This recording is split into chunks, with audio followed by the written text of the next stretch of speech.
Hello, I'm Snip1009 here, and welcome to another video of Thomas and Friends What If, where I go through your comments and give you my thoughts.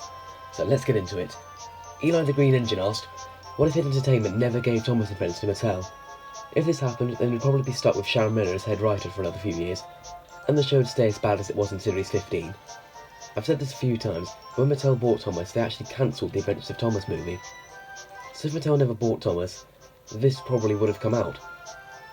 I've also given my theories as to why I think the Adventures of Thomas would have actually ended the brand. I'll leave again a link to my What If the Adventures of Thomas Actually Came Out video in the description. William BJ asked, what if the forgotten characters from Magic Railroad were in the final movie? For those who don't know, Cranky and George were actually planned to be in Magic Railroad, but were cut out because they didn't need the scenes they were planned to be in. Edward was never actually meant to be in the movie, the crew just didn't need him. But if Edward was in the movie, I can see him be the engine who tells the others about Lady in the shed instead of Henry. George was actually planned to be another one of Diesel 10's henchmen, who was planned to go around destroying buffers to find the magic ones. I think this would have made for a fun subplot line, as well as all the ones about the humans, and Cranky would have just had a few scenes here and there at the docks. There was a plan scene where Cranky drops a crate on Splatter and Dodge.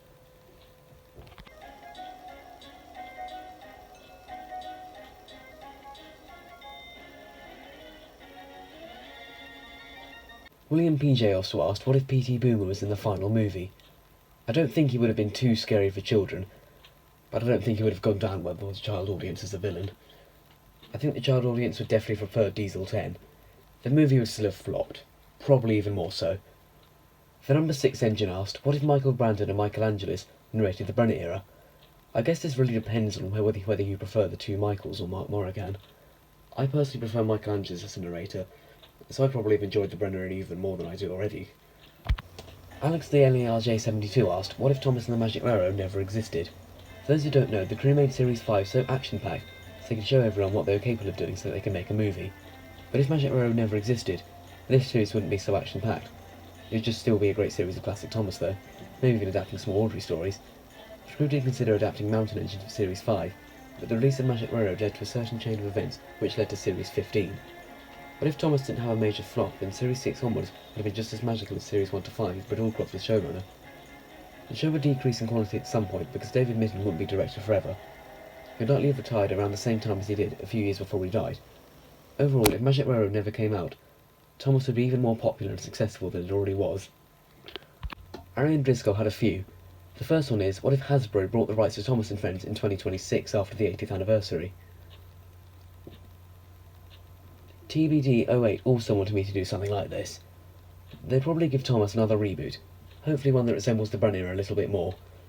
I don't really know because I don't really know about any properties that Hasbro took over. G Fuel Monster thought they could bring back some of the old toy lines. Another one was, what if Illumination Entertainment had written or rebooted Thomas and the Magic Railroad in either 2019 or 2020, so the 20th anniversary of the film? If this happened, it would be in a CGI animation similar to Despicable Me. The movie would also take a more comedic tone because this is the style that Illumination goes with for their movies. Another one was, what if Andrew Brenner was the head writer during Series 8 to 16? If this was the case, then Thomas probably wouldn't have a bad series, and we'd probably never have to watch an episode of the Three Strikes formula. With better writing this early on, Thomas would be even more successful, although the Brenner era we know probably wouldn't be as good, because the team would have used up all their ideas at this point, now they've been writing for 9 series at the time Series 17 came around. Another one was, what if the dark cut of Day of the Diesel was made into the final cut? If this happened, Day of the Diesels would be remembered as the Dark Thomas movie, and it would probably be more popular. I don't know if it really would have been too scary for children, because we don't know what the deleted scenes were. Although, just remember, it was Sharon Miller who wrote it. Speaking of Sharon Miller, the next one is, what if Sharon Miller was head writer for King of the Railway in Series 17? At this point in time, Andrew Brenner was script editor for the show, so King of the Railway wouldn't have any rhyming or alliteration or anything, and Series 17 would be about the same as Series 16. If Sharon Miller had remained head writer for what we know as today as the Brenner era, the show would probably have flopped. Another one is, what if a sequel to Magic Railroad replaced Carnival Engines in 2005? This wouldn't be anything too special, because it would have come out straight after Series 8, but it probably would have been an even bigger flop than the first movie.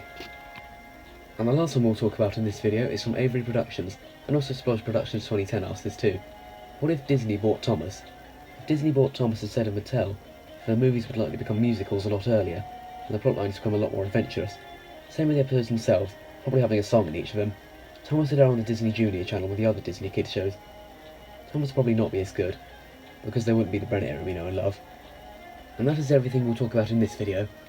If your comment wasn't featured, it will be covered in a later video. I want to thank all of you for watching, see you in the next video, and goodbye for now.